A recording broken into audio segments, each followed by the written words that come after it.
আগে আমি পীর মুরিদি বুঝি নাই, বিভিন্ন আউলিয়া হয়, হয় না? বলে যে আউলিয়া জায়েজ আছে। কিভাবে জায়েজ? হক্কানি পীর জায়েজ, ভণ্ড পীর জায়েজ না। আগে বুঝতাম যে হক্কানি পীর আলাদা, ভণ্ড পীর আলাদা। যখন কোরআন সুন্নাহকে রাসূল সাল্লাল্লাহু আলাইহি সাল্লামের মতো বোঝা শুরু করে দিলাম, তিনি কি বুঝিয়েছেন, তখন বুঝলাম না, ভণ্ড পীরও ভণ্ড, আবার যে হক্কানি হেও ভণ্ড। তার মানে যেই মানুষকে নিজের দিকে ডাকবে, মূলনীতি এটা, যেই মানুষকে নিজের দিকে ডাকবে, যেই মানুষকে নিজের আনুগত্য করতে বলবে, যেই মানুষ নিজের পথে ডাকবে, যেই মানুষ নিজের মানহাজে ডাকবে, বুঝতে হবে তার ভিতরে এই ঝামেলা কিছু আছে। আর যার কথা শুনলে তার দিকে যায় না, যার কথা শুনলে তাকে মেনে নেয় না। কাকে মানে? যার কথা শুনলে আল্লাহকে মানে, আল্লাহর নবীকে মানে, বুঝতে হবে তার কথা হক। আর যার কথায় ব্যক্তি বোঝা হয়, বুঝতে হয় অনেক কিছু ঘাপলা ঢুকিয়েছে। আল্লাহ তাআলা বলে দিয়েছেন, আমরা যদি বলি যে আউলিয়া মানা যাবে না, হারাম। আউলিয়া কি ওলির বহু বচন নাকি? যত ওলি আছে সব হারাম। তখন বলবে দেখছে হুজুরের খায়া কাম নাই, আউলিয়াদের বিরুদ্ধে। না, আমি তো বলি নাই। কে বলেছে? আল্লাহ তাআলা বলেছেন, আমি শুধু নোট করে, আমি শুধু কপি করে হুবহু শোনায়া দেই। কিভাবে? আল্লাহ তাআলা বলছেন, ইত্তাবিউ, অনুসরণ করো, মা উনজিলা ইলাইকুম মির রাব্বিকুম, তোমাদের রবের পক্ষ থেকে যা নাজিল করা হয়েছে তাই। তার মানে তোমাদের রব যা নাজিল করেছে, তোমাদের রব যা দিয়েছে, তোমরা তার ইত্তেবা করো, তার আনুগত্য করো। ওয়ালা তাত্তাবিউ মিন দুনিহি আউলিয়া, খবরদার ওলিয়া উলিয়াদের আনুগত্য করো না। কে বলেছে? আল্লাহ তাআলা বলেছেন। দলিল সূরা আরাফ আয়াত 3। তার মানে আল্লাহ তাআলা বুঝায়া দিলেন যে যদি আনুগত্য করতে হয়, যদি ইত্তেবা করতে হয়, তাহলে আল্লাহ যা নাজিল করেছে তার ইত্তেবা করো। অতএব কখনো ওলিয়া উলিয়াদের ইত্তেবা করবে না। আমরা জানি একজন ওলি আর বেশি জন হলো আউলিয়া। তার মানে ওলির বহু বচন হলো আউলিয়া। তার মানে যত আউলিয়া আছে কাউকেই তোমরা মানবে না। যদি মানতে হয় আল্লাহ যা নাজিল করেছে তাই মানো। ঠিক না? আল্লাহ তাআলার মূলনীতি কি? তিনি তো জানতেন সব। কলিলাম মা তাযাক্কারুন, তোমাদের অল্পই এই উপদেশ নেবে। তার মানে অল্প আমার কথা মানবে। তার মানে বেশিরভাগই মানুষের আনুগত্য করবে, বেশিরভাগই মানুষকে মেনে নেবে, বেশিরভাগই মানুষের দাসত্ব করবে, বেশিরভাগই মানুষের ইত্তেবা করবে। আর আমি যে বললাম কোরআনকে আঁকড়ে ধরো, এটা বেশিরভাগ মানবে না।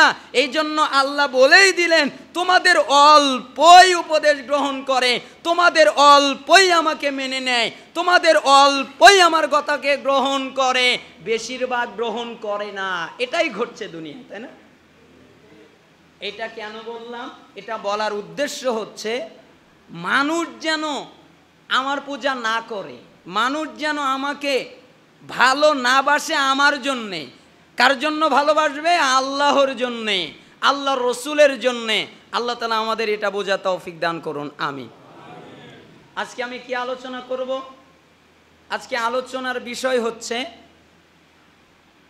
আমি আমার খুতবায় একটা আয়াত পড়ে ফেলেছি, সূরা হাশরের 7 নম্বর আয়াত, যেটা আমি অনেক দিন ধরে মানে যতই ওই আয়াত পড়া হয় মনে হয় নতুন লাগে। তার মানে যতই তার ভিতরে প্রবেশ করা হয় ততই নতুন মনে হয়। এমন একটা মূলনীতি, মানে রাসূল সাল্লাল্লাহু আলাইহি সাল্লাম যা দেবে তাই নেবে, আর তিনি যা যা নিষেধ করবেন তাই ত্যাগ করবে। আর এই ব্যাপারে আল্লাহকে ভয় করবে। কেন? তিনি শাস্তি দানে খুব কঠোর। এই জন্য রাসূল সাল্লাল্লাহু আলাইহি সাল্লামের কাছ থেকে কয়েকটা হাদিসের মাধ্যমে আমরা আমাদের জীবনটাকে সুন্দর করার চেষ্টা করব। আল্লাহ তাআলা তৌফিক দান করুন। আন আবি হুরায়রা রাদিয়াল্লাহু আনহু قال, আবু হুরায়রা রাদিয়াল্লাহু আনহু তিনি বলছেন, ক্বালা রাসূলুল্লাহ সাল্লাল্লাহু আলাইহি ওয়াসাল্লাম, রাসূলুল্লাহ সাল্লাল্লাহু আলাইহি ওয়াসাল্লাম বলেছেন যে আবু হুরায়রা রাবি, হাদিসটা বর্ণিত হয়েছে মিশকাতের 204 নম্বরে, আবার মুসলিমে এসেছে 2699 নম্বরে। আল্লাহ নবী সাল্লাল্লাহু আলাইহি ওয়াসাল্লাম বলছেন, মান নাফাসা আন মুমিনিন কুরবাতান মিন কুরাবিদ দুনিয়া নাফাসাল্লাহু আনহু কুরবাতান মিন কুরাবি ইয়াউমিল কিয়ামা। আল্লাহ তাআলা বলছেন, হে আদম সন্তান শোনো, আল্লাহ তাআলার নবী মুহাম্মদ সাল্লাল্লাহু আলাইহি সাল্লাম বলছেন, যেই ব্যক্তি দুনিয়ায় কোনো মানুষের একটা বিপদ দূর করে দেবে, অর্থাৎ যেই ব্যক্তি কোনো মুমিনের একটা বিপদ দূর করে দেবে, যে কোনো বিপদ হতে পারে তার খাদ্য নাই একটা বিপদ, হতে পারে তার বাড়ির কোনো গাছ পড়ে গেল এটাও হতে পারে তার বিপদ, হতে পারে তার অসুস্থ হয়ে গেছে এটা তার বিপদ। তার মানে একটা মুমিন, একটা মুসলিম যখন বিপদে পড়ে যাবে, আল্লাহ নবী সাল্লাল্লাহু আলাইহি সাল্লাম বলছেন, কোনো ব্যক্তি যদি কোনো ব্যক্তির বিপদ দূর করে দেয়, তাহলে আল্লাহ তাআলা কিয়ামতের দিন যত কঠিন বিপদ আছে তার ভিতরে সবচেয়ে কঠিন বিপদ থেকে আল্লাহ তাকে রক্ষা করবেন। দেখেছেন কত চমৎকার মূলনীতি। আমি আমার ভাইয়ের একটা ছোট বিপদ থেকে তাকে উদ্ধার করব, আমি তাকে একটা ছোট বিপদ থেকে তাকে বাঁচিয়ে দেব, আমি তাকে একটা ছোট বিপদ থেকে সাহায্য করব, তাহলে কি হবে? আল্লাহ নবী সাল্লাল্লাহু আলাইহি সাল্লাম বলছেন, কিয়ামতের দিন যত কঠিন বিপদ আছে এর ভিতরে সবচেয়ে কঠিন বিপদ আল্লাহ দূর করে দেবেন। ওমান ইয়াসসারা আলা মুহসিনিন ইয়াসসারাল্লাহু আলাইহি ফিদ দুনিয়া ওয়াল আখিরাহ। এরপরে আল্লাহ নবী সাল্লাল্লাহু আলাইহি সাল্লাম বলছেন, যে ব্যক্তি অভাবগ্রস্ত লোকের অভাব সাহায্য করার মাধ্যমে সহজ করে দেবে, যখন দেখবে আমার একজন ভাই অভাবে পড়ে গেছে, তার যে কোনো ধরনের অভাব হতে পারে, তাহলে সে যদি তার অভাব দূর করে দেয়, তাহলে আল্লাহ তাআলা কি করবে? দুনিয়া এবং আখেরাত এবং দুনিয়া দুই জগতেই আল্লাহ তাআলা তাকে সুখ শান্তি দান করবেন। এটা হলো ফজিলত। প্রথমটা হচ্ছে তাকে বিপদ থেকে রক্ষা করার কারণে কিয়ামতের দিন বিপদ থেকে রক্ষা করা হবে, আর দ্বিতীয়টি হচ্ছে কোনো অভাবগ্রস্ত লোকের অভাব সাহায্য করার মাধ্যমে সহজ করে দেওয়ার কারণে আল্লাহ সুবহানাহু ওয়া তাআলা তাকে দুনিয়া এবং আখিরাতে সুখ শান্তি দান করবেন, সাহায্য করবেন। ওয়ামান সাতারা মুসলিমান সাতারাহুল্লাহু ফিদ দুনিয়া ওয়াল আখিরাহ। যেই ব্যক্তি কোনো লোকের কোনো দোষ গোপন রাখবে, প্রকাশ করবে না। কেমন করে গোপন রাখবে? মনে করেন আপনারা দুই ভাই, আব্দুর রহমান, আব্দুস সুবহান একটা অন্যায় করেছে, এই অন্যায়টা কেউ জানে না, আপনি জানেন।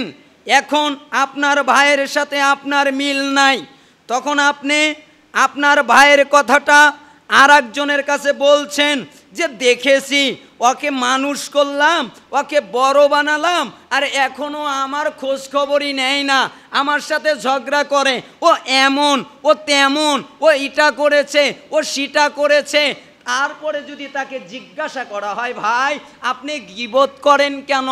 তখন বলে আমি তো গীবত করতেছি না, সত্য যা তাই বলতেছি। আচ্ছা বলেন তো গীবত কি? সত্য কথাই গীবত। গীবত কি? সত্য কথাই গীবত। তার মানে আপনার ভাই চুরি করেছে, আপনি যদি বলেন চুরি করেছে, এটার নাম গীবত। আর যদি বলেন চুরি করে নাই সে, তারপরেও বললেন চুরি করেছে, তাহলে হলো অপবাদ।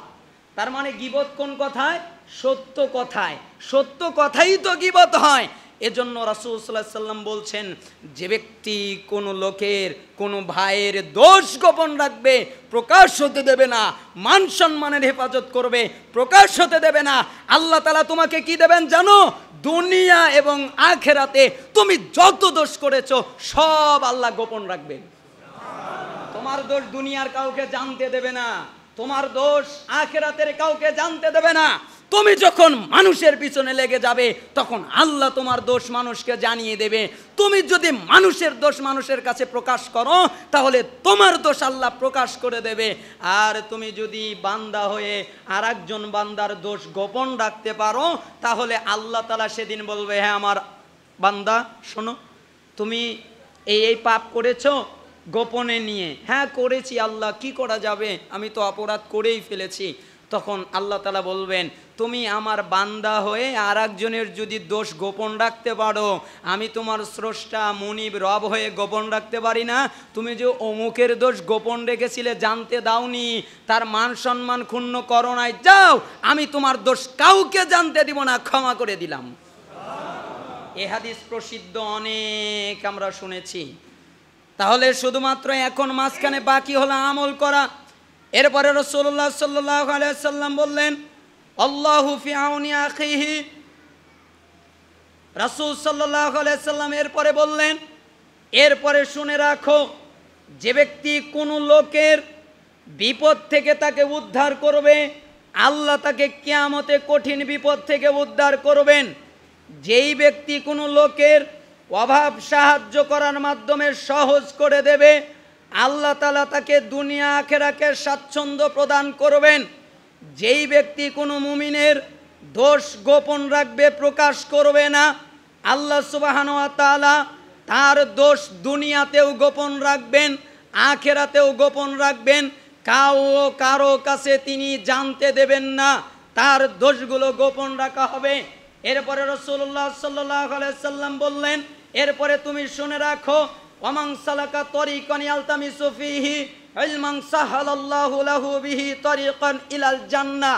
যেই ব্যক্তি জ্ঞান অর্জন করার জন্যে, যেই ব্যক্তি ইলম অর্জন করার জন্যে, যেই ব্যক্তি কোরআন সুন্নাহর জ্ঞান অর্জন করার জন্যে কোনো পথ অনুসন্ধান করবে, কোনো পথে প্রবেশ করবে, তার উদ্দেশ্য থাকবে ইলম অর্জন করা, তার উদ্দেশ্য থাকবে জ্ঞান অর্জন করা, সে জ্ঞান অর্জন করার জন্যে যাবে, তাহলে এর বিনিময়ে আল্লাহ তাআলা তার জন্যে জান্নাতের পথ সোজা করে দেবেন। তার মানে তার আর জান্নাতের পথ কঠিন হবে না, আল্লাহ তাআলা তার জন্য জান্নাতের পথ সহজ করে দেবেন। এইখানে একটা টিকা আমি রেখে দেই, এইখানে একটা কথা বলে নেই। সেই কথাটা কি? আজকের সমাজে ইলম অর্জন করা হয় আর একজনকে হারাবার জন্যে, আজকের সময়ে ইলম অর্জন করা হয় আর একজনের সাথে বাহাস করার জন্যে, আজকের সময়ে ইলম অর্জন করা হয় আর একজনের উপরে বাহবা পাওয়ার জন্যে, আজকের সময়ে ইলম অর্জন করা হয় আর একজনের সাথে প্রতিযোগিতা করার জন্যে। তার মানে বিভিন্ন হাদিস দ্বারা প্রমাণিত, কেউ যদি ইলম অর্জন করে এজন্যে আমি এর দ্বারা কাউকে হারাবো, কেউ যদি ইলম অর্জন করে এজন্যে আমি এই ইলমের মাধ্যমে মানুষের কাছে প্রসার লাভ করব, কেউ যদি ইলম অর্জন করে এই নিয়তে যে আমি ইলম অর্জন করব, মানুষ আমাকে বড় মনে করবে, কেউ যদি ইলম অর্জন করে এজন্যে যে আমি আর একজনের সাথে বাহাস করব, তাকে পরাজিত করে দেব, তার মানে যেই ইলম দিয়ে আল্লাহকে সন্তুষ্ট করা যায়, ওই ইলম যদি দুনিয়ার কোনো জিনিসের জন্য অর্জন করা হয়, রাসূল সাল্লাল্লাহু আলাইহি সাল্লাম বলছেন সে জাহান্নামে ঢুকবে। অবস্থা জটিল, আমাদের অবস্থা খুব সহজ না, আমাদের অবস্থা জটিল আর কঠিন। কারণ আমরা অধিকাংশই ইলম অর্জন করা হয় দুনিয়ার জন্যে। আবার দেখা যায় ইলম কিসের জন্য এসেছে এটাও আমরা নিজেরা ভুলে গেছি। আমরা মনে করি ইলম শুধুমাত্র মুখস্থ করার জন্যে, আমরা আবার কেউ মনে করি ইলম শুধুমাত্র মনে হয় বক্তব্য দেওয়ার জন্যে, আমরা আবার মনে করি ইলম শুধুমাত্র মানুষের সামনে কথা বলার জন্যে, ইলম শুধু দাওরায়ে হাদিস করার জন্যে, ইলম শুধু মসজিদে নামাজ পড়াবার জন্যে। এই রকম এই জন্যে ইলম দেওয়া হয় নাই, ইলম এসেছে আমলের জন্যে। যদি আমল না থাকতো ইলমের প্রয়োজন ছিল না, যদি ইলম না দেওয়া হতো তাহলে আমল করার কথা বলা হতো না। তার মানে আমল করার জন্য ইলম এসেছে, আমলটা যেন বিশুদ্ধ হয়, আল্লাহকে সন্তুষ্ট করার জন্যে, আল্লাহকে চিনার জন্যে, আল্লাহর রাস্তা পাওয়ার জন্যে ইলম এসেছে। যেই ইলমের মাধ্যমে আল্লাহকে খুশি করা যায়, ওই ইলম যদি দুনিয়ার কোনো একটা স্বার্থের জন্য করে, তাহলে রাসূল সাল্লাল্লাহু আলাইহি ওয়াসাল্লাম বলেছেন সে জাহান্নামে যাবে। এখানে কয়েকটা কথা বলে নেওয়া ভালো হয়। আমাদের ইলমের একটা অবস্থা দেখেন বলি। এক বিখ্যাত তাবী, কিছু কিছু সালাফ বলতেন যে আজকে আমাদের ইলম অর্জনটা কি কারণে হয়। আল্লাহ সুবহানাহু ওয়া তাআলা আবু উসমান তিনি মুহাম্মদ ইবনুল ফাদলের কাছে চিঠি পাঠালেন। কিসের জন্যে? হে মুহাম্মদ ইবনুল ফাদল, আপনি আমাকে জানাবেন হতভাগ্যতার নিদর্শনগুলো কি। অর্থাৎ একটা লোক যদি হতভাগ্য হয়, তার ভিতরে কোন কোন নিদর্শন পাওয়া যায়, এইটা আপনি আমাকে জানাবেন।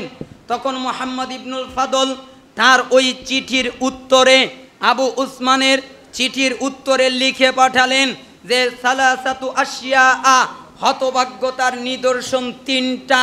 তার মানে তিনটা নিদর্শন হচ্ছে হতভাগ্যতার নিদর্শন। আহাদুহুমা, তার এক নাম্বার হচ্ছে আইয়ুরযাকাল ইনসানুল আমাল ওয়া ইউহরামাল আমাল। তিনি বললেন এক নাম্বার হচ্ছে আল্লাহ তাআলা কাউকে ইলম দান করেন কিন্তু আমল থেকে বঞ্চিত করেন। এটা একটা নিদর্শন। কারো ভিতরে ইলম পাওয়া যায় কিন্তু ওই ইলম অনুযায়ী আমল পাওয়া যায় না, তাহলে এটা হলো হতভাগ্যতার নিদর্শন। এরপরে তিনি আবার বললেন আইয়ুরযাকাল আমাল ওয়া ইউহরামাল ইখলাস।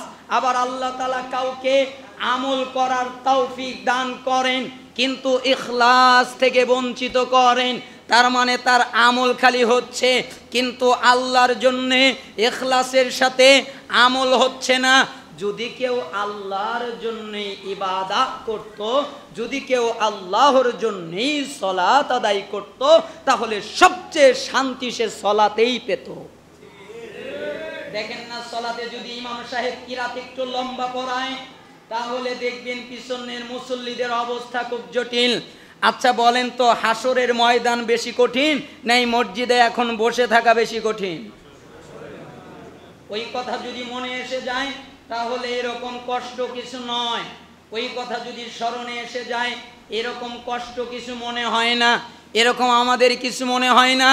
এই জন্য তিনি বললেন আল্লাহ তাআলা কাউকে ইলম দেন, আমল থেকে বঞ্চিত করেন, আবার কাউকে আমল করার তৌফিক দেন, ইখলাস থেকে বঞ্চিত করেন। আইয়ুরযাকা সুহবাতুস সালিহিন।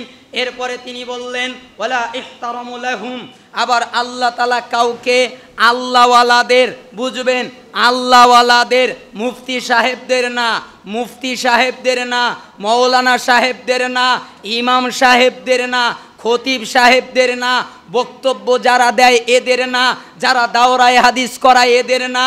আল্লাহ এই সালাফ বলছেন যেই ব্যক্তি, শুনে রাখো, আল্লাহ তাআলা কাউকে আল্লাহওয়ালাদের সাথে সাহচর্য পাওয়ার তৌফিক দান করেন। যারা আল্লাহওয়ালা, আল্লাহকে ভয় করে, আল্লাহর কথা শোনে, আল্লাহ যা বলেন তা পালন করে, আল্লাহ যা নিষেধ করেন তা ত্যাগ করে, এরা হচ্ছে আল্লাহওয়ালা।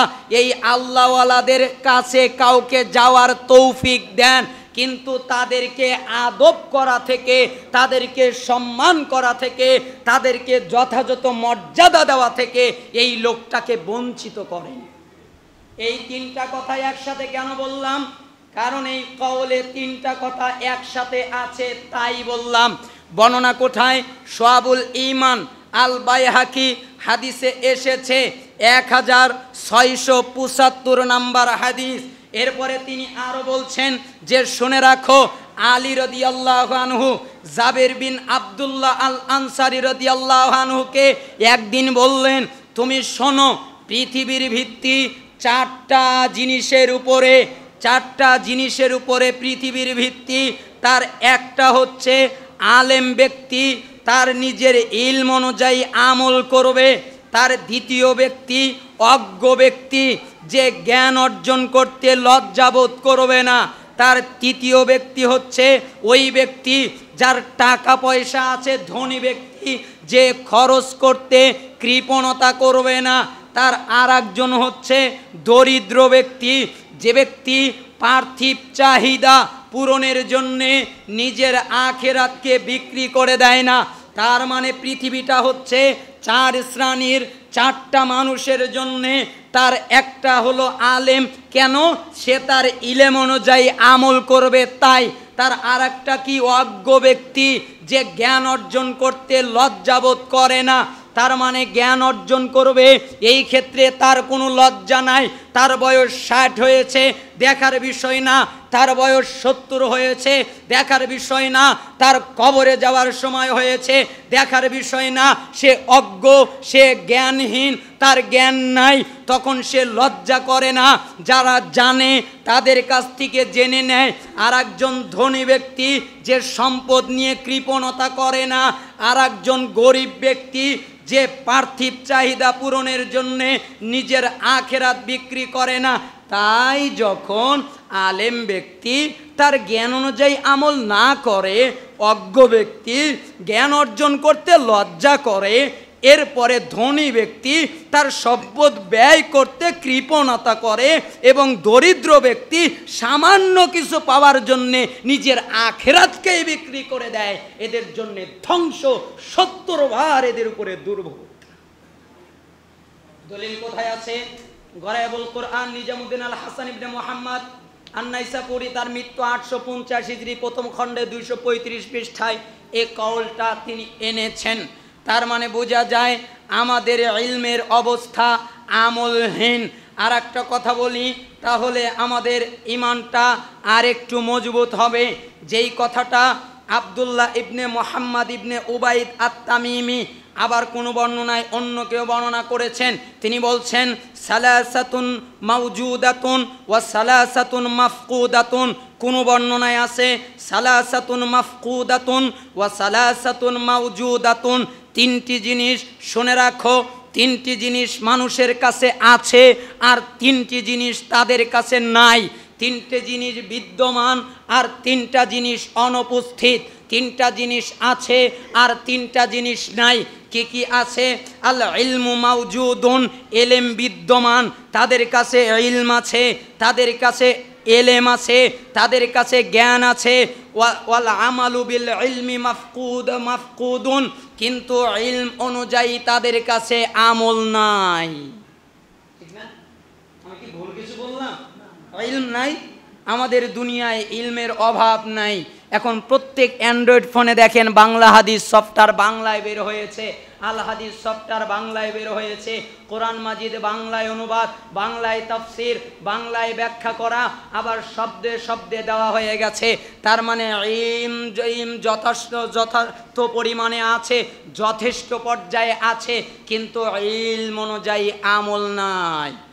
এরপরে উনি আবার বললেন ওয়াল আমালু মাওজুদুন, আমল বিদ্যমান, মানে কোনো জায়গায় এলেম আছে আমল নাই, আবার এমনও তো আছে ইলেমও আছে আমলও আছে। এই জন্য উনি বলছেন যে আমল বিদ্যমান, মানুষের কাছে আমল পাওয়া যায়, ওয়াল ইখলাসু ফিহি মাফকুদুন, কিন্তু আমলের মধ্যে ইখলাস নাই। সে দাওয়াত দেয় মানুষের জন্যে, সে কথা বলে মানুষের জন্যে, সে সলাত আদায় করে। দেখবেন আমাদের কোনো জায়গায় ইমাম সাহেবদের অবস্থা এরকম, প্রথম 2 রাকাত এত চমৎকার করে পড়ে, মানে শুনতেই মনে চায়, আর পরের 2 রাকাত মনে হয় রাইফেলের গুলি।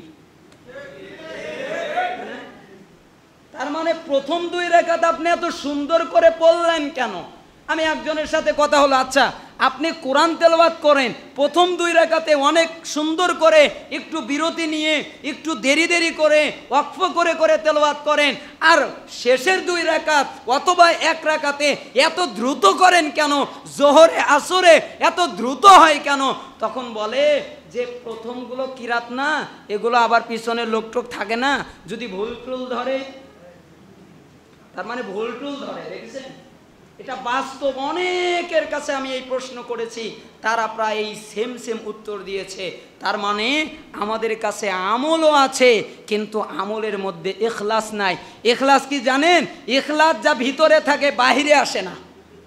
ইখলাস কি ভিতরে থাকে বাহিরে আসে না। আচ্ছা, কোরআনেতে একটা সূরা আছে, সূরার নাম কি? সূরাতুল ইখলাস। আরো সূরা আছে, সূরা নাস, কুল আউযু বিরাব্বিন নাস, সূরা ফালাক, কুল আউযু বিরাব্বিল ফালাক, সূরা কাউসার, ইন্না আ'তাইনাকাল কাউসার, সূরা লাহাব, আবি লাহাব, তাই না?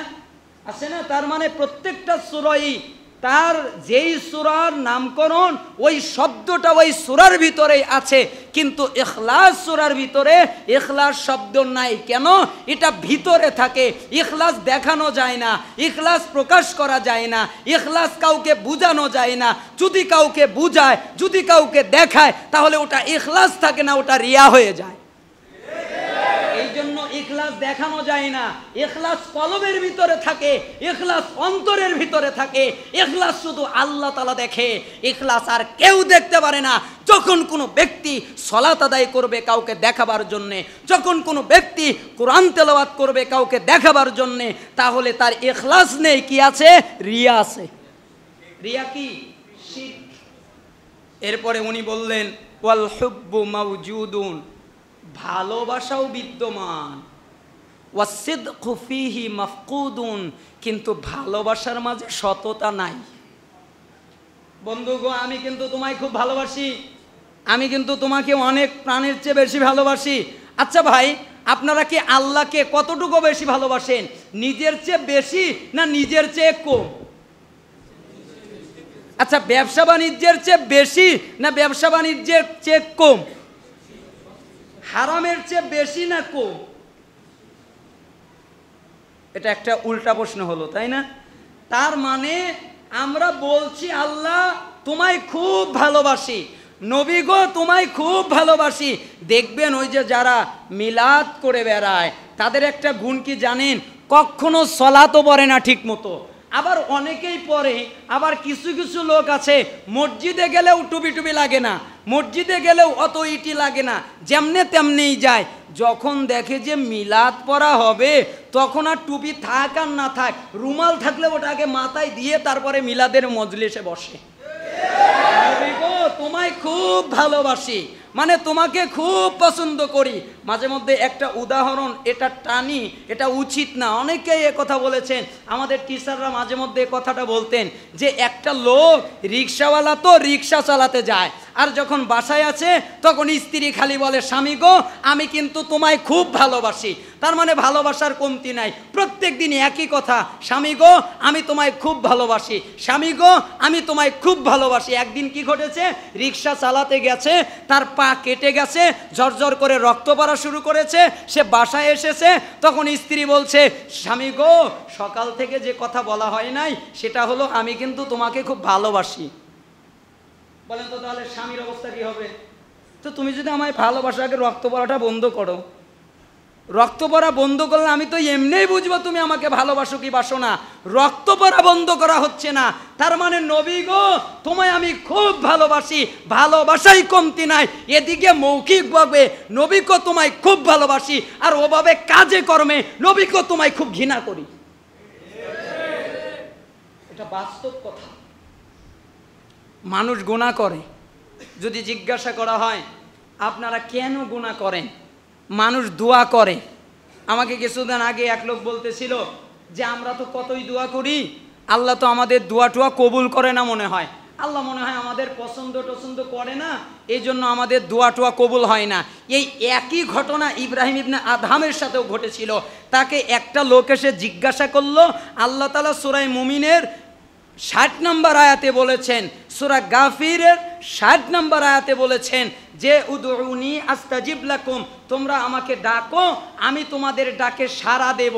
আল্লাহ তাআলা তো বললেন আমাকে ডাকো আমি তোমাদের ডাকে সাড়া দেব, তো আল্লাহকে তো ডাকি, তিনি তো আমাদের ডাকে সাড়া দেয় না, কি কারণ? তখন উনি বললেন 5 কারণে তোমাদের ডাকে সাড়া দেয় না, 5 কারণে আল্লাহ তোমাদের ডাকে সাড়া দেয় না, 5টি পয়েন্টে তোমাদের ডাকে সাড়া দেয় না। কি?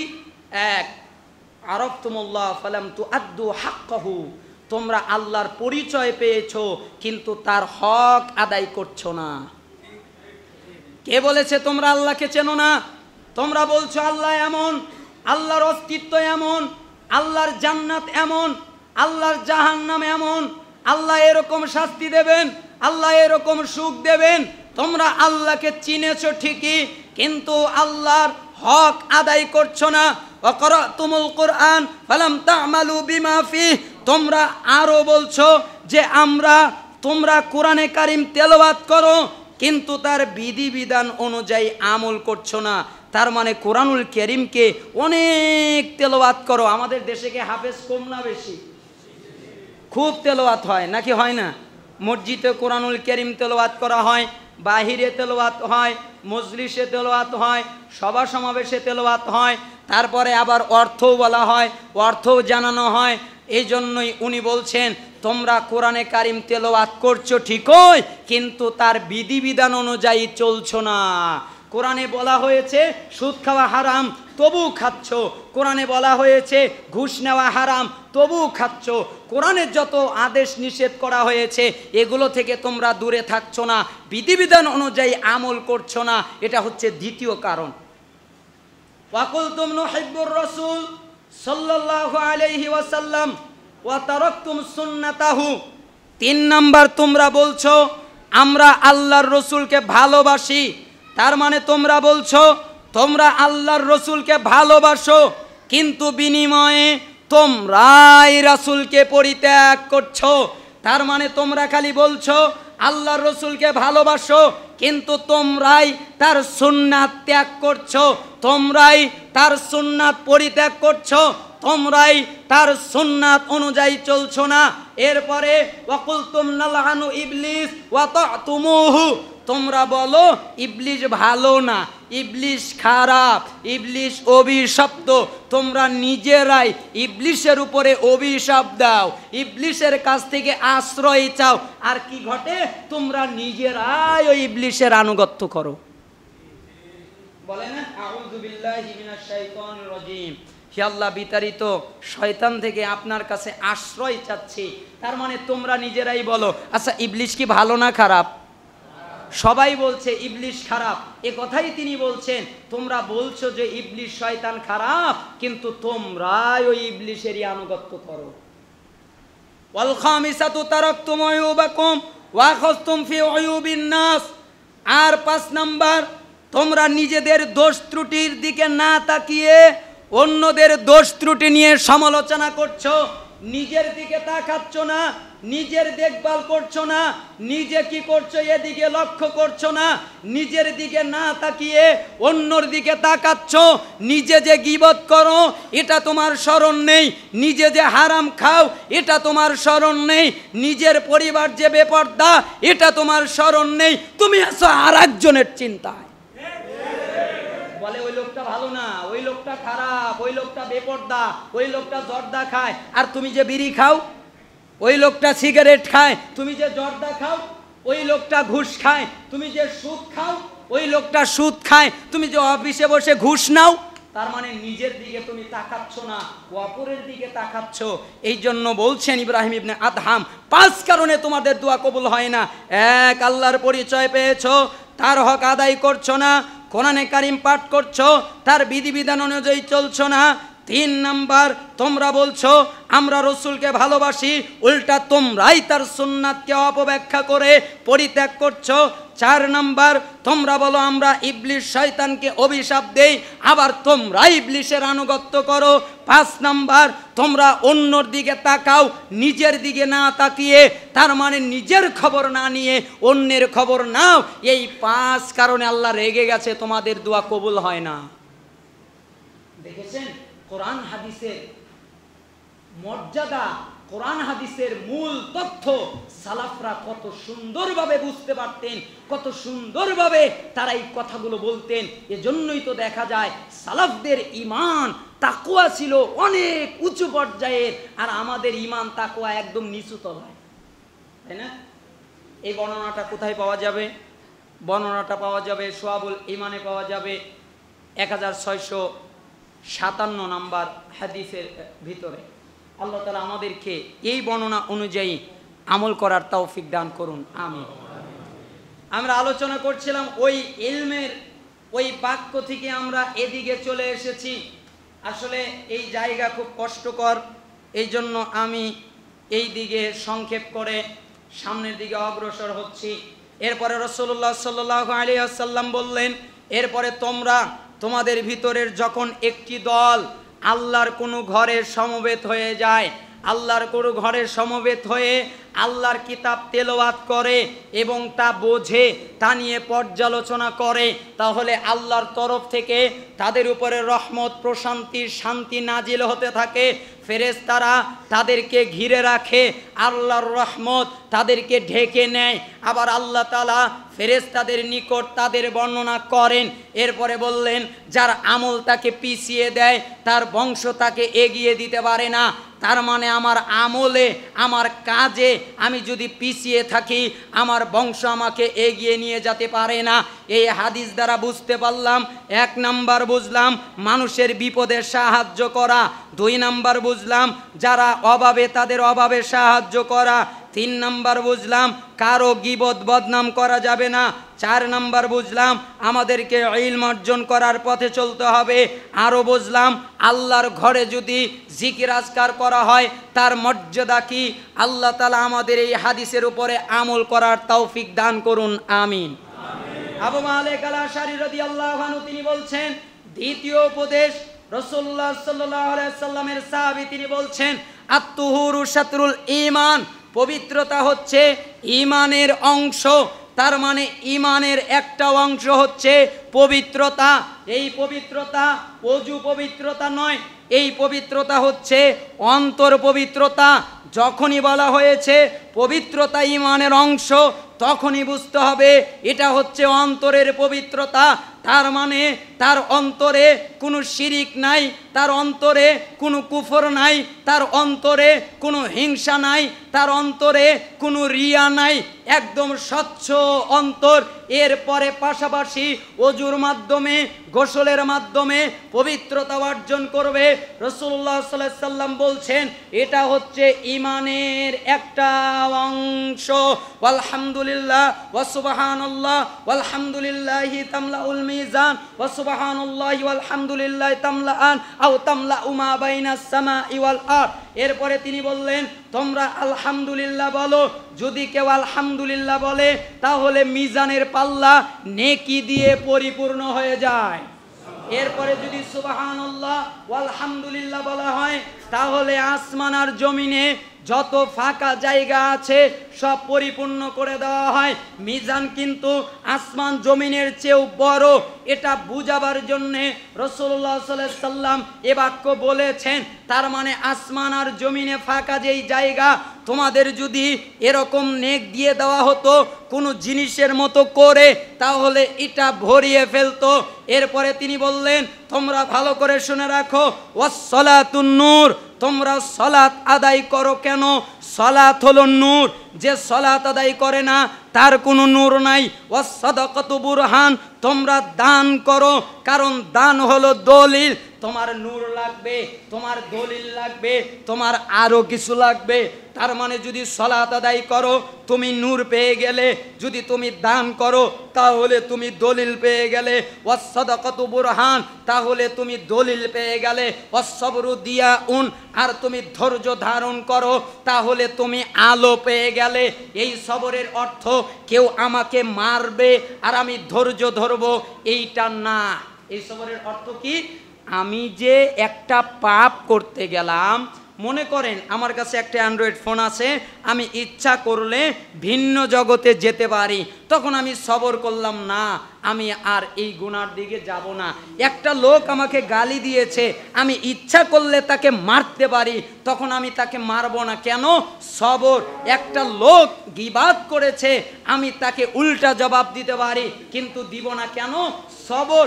এজন্য রাসূল সাল্লাল্লাহু আলাইহি সাল্লাম বলছেন সালাত হলো নূর, রাসূল সাল্লাল্লাহু আলাইহি সাল্লাম বলছেন সাদাকা হলো দলিল, রাসূল সাল্লাল্লাহু আলাইহি সাল্লাম বলছেন সবর হচ্ছে আলো।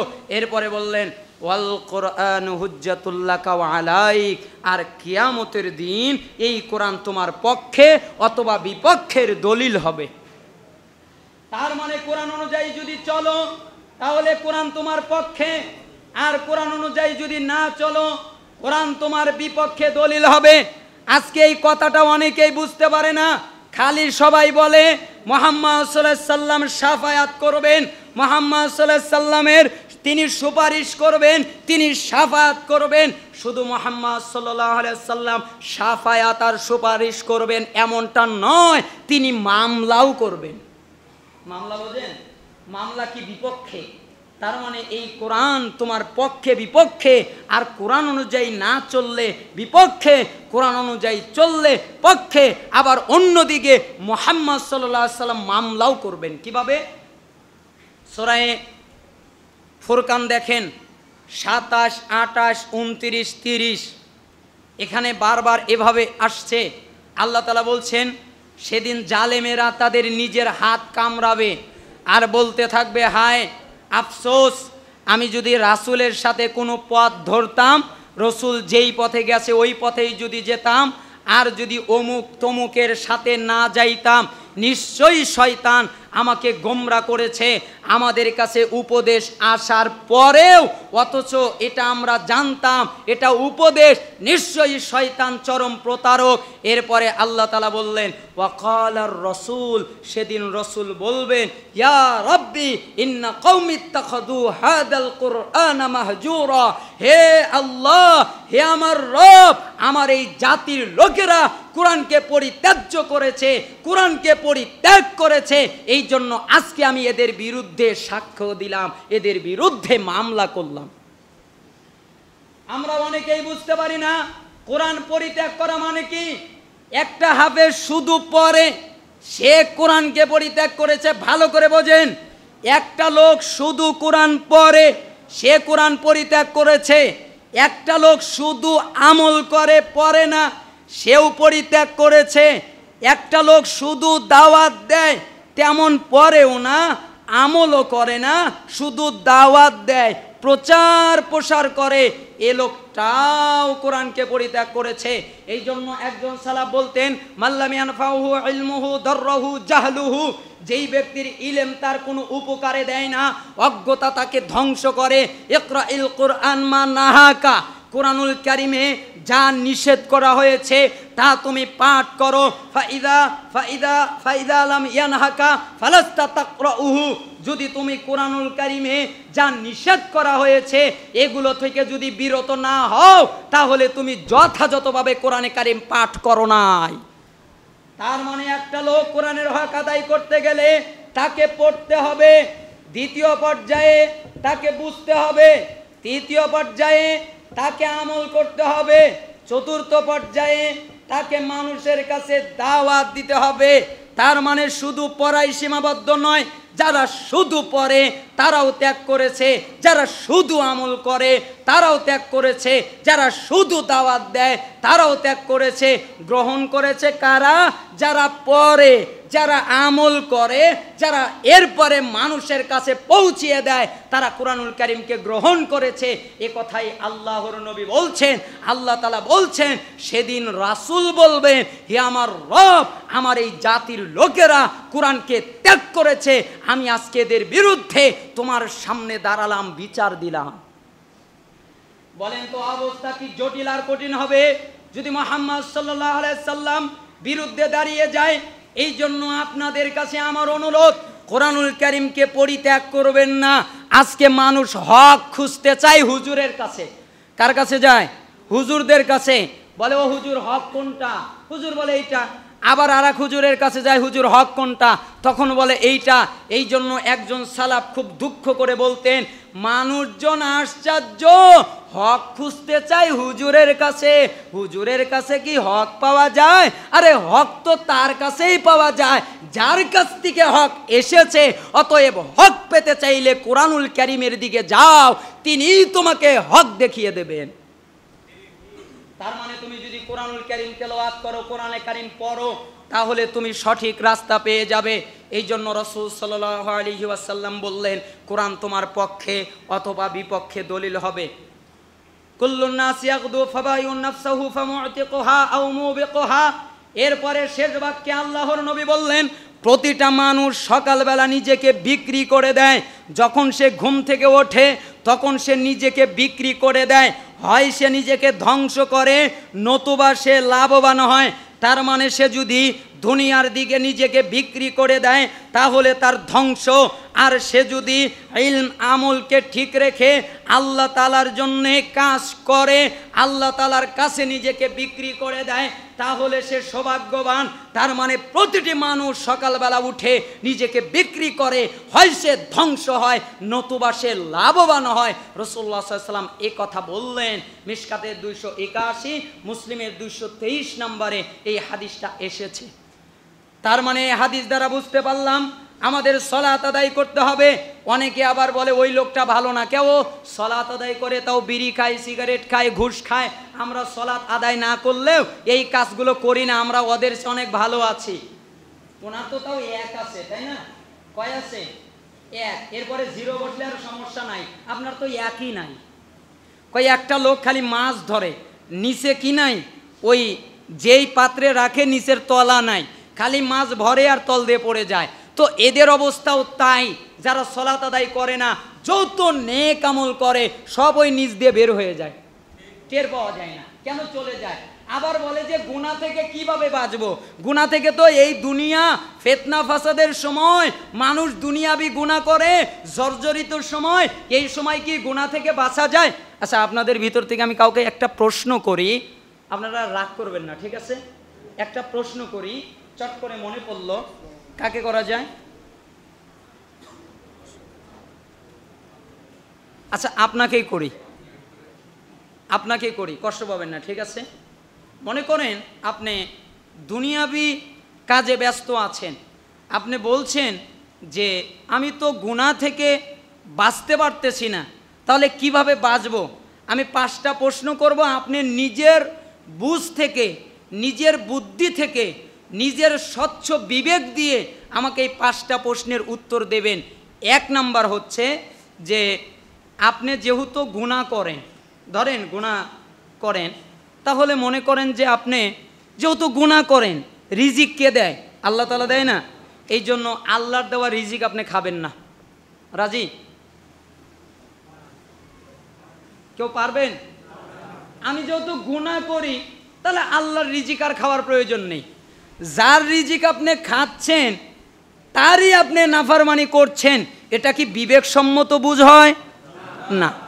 দ্বিতীয় আরেকটা প্রশ্ন আপনার কাছে, যেহেতু আপনি বলতেছেন যে গুনাহ থেকে বাঁচতে পারি না, আরেকটা কথা, ঠিক আছে, আপনি যেহেতু গুনাহ করেই থাকেন তাহলে আল্লাহর দেওয়া জমিনেও থাকবেন না। রাজি? পারবে কেউ? যে আমি গুনাহ করি আল্লাহর জমিনে থাকবো না, আমি যেহেতু গুনাহ করি আল্লাহর দেওয়া রিজিক খাবো না। তো এটা কেমন হলো? আপনি আল্লাহর দেওয়া রিজিক খাচ্ছেন, আল্লাহর দেওয়া জমিনে থাকছেন, আবার আল্লাহরই নাফরমানি করছেন, তাই না? কথাটা এরকম হলো না?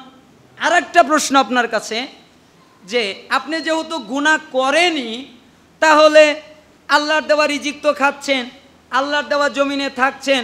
আচ্ছা, আরেকটা কাজ হচ্ছে আপনি এমন একটা জায়গায় পালিয়ে গিয়ে, গোপন জায়গায় গিয়ে গুনাহ করবেন যাতে আল্লাহ না দেখে। পারবেন? কেন পারবো না? আমাদের প্রশ্ন এটা, একটা কথা হলো কোন জায়গায় পালাবো, কোন জায়গায় যাব? সব জায়গায় তো আল্লাহ দেখেন। তো আমি এবার বলি, যেই আল্লাহর রিজিক খাচ্ছেন, যেই আল্লাহর জমিনে বসবাস করছে, ওই আল্লাহকে দেখায়া দেখায়া গুনাহ করছে, এটা ঠিক হচ্ছে? এটা সত্য কাজ? আপনি বলেন যে আমি গুনাহ থেকে বিরত হতে পারি না, প্রশ্নের উত্তর দেন আপনি গুনাহ থেকে বিরত, তারপরে আপনি হন কি না হন।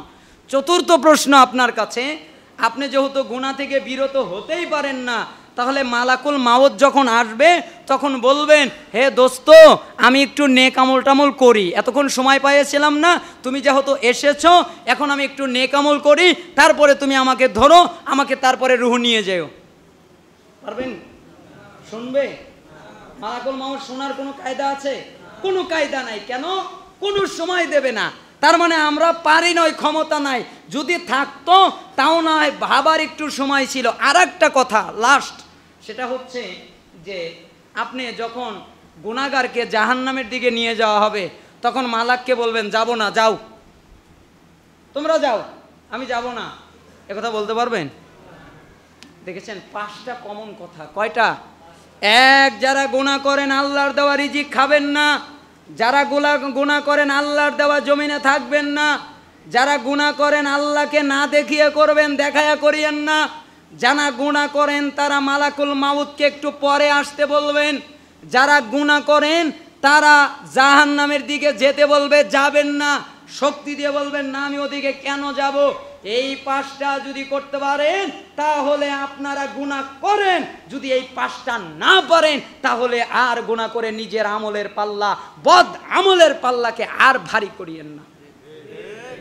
বুঝে এসেছে কয়টা কথা? যখনই গুনার কথা মনে আসবে তখনই এই 5টা কথা মনে রাখবেন, তখনই এই 5টা কথা নিজের মনে জায়গা করে দেবেন, তাহলে দেখবেন আপনাদের জন্য সহজ হয়ে যাবে। আল্লাহ তাআলা সহজ করে দিন। আসলে অনেক সময় হয়ে গেছে, 10টা বেজে গেছে, তো 2টা হাদিস, যদিও বা সময়ের ব্যবধান, তারপরে জায়গা সব ঘেমে গেছে। আমি দেখতেছি ভাইয়েরা মানে প্রচুর ঘাম মুছছে, এই জন্য আজকে এই 2টা কথাই, এই 2টা হাদিসের উপরে আপনারা আপনাদের জীবনকে পরিচালিত করবেন। আল্লাহ সুবহানাহু ওয়া তাআলা তৌফিক দান করুন এবং এই অনুযায়ী আমাদের বুঝার তৌফিক দান করুন। আমরা ইলম অর্জন করব আল্লাহর জন্যে, জ্ঞান অর্জন করব আল্লাহর জন্যে, আমল করব ইখলাসের সাথে, এরপরে সালাত, সাদাকা আপনারা দান করবেন, বৈঠকি দান। কারণ সাদাকা ওই রকম পানি যেরকম আগুনকে নিভিয়ে দেয়, কেউ যদি আল্লাহর পথে ব্যয় করে তাহলে আল্লাহ তাআলা তার গুনাহকে সরিয়ে দেন, ওইভাবে নিভিয়ে দেন, গুনাহকে মাফ করে দেন। তো যাই হোক, অনেকে বলে প্রশ্ন করবে, আর যারা দান করবেন আপনারা একটু দান করেন আন্তরিকভাবে, যারা আছেন রুমাল নিয়ে যান।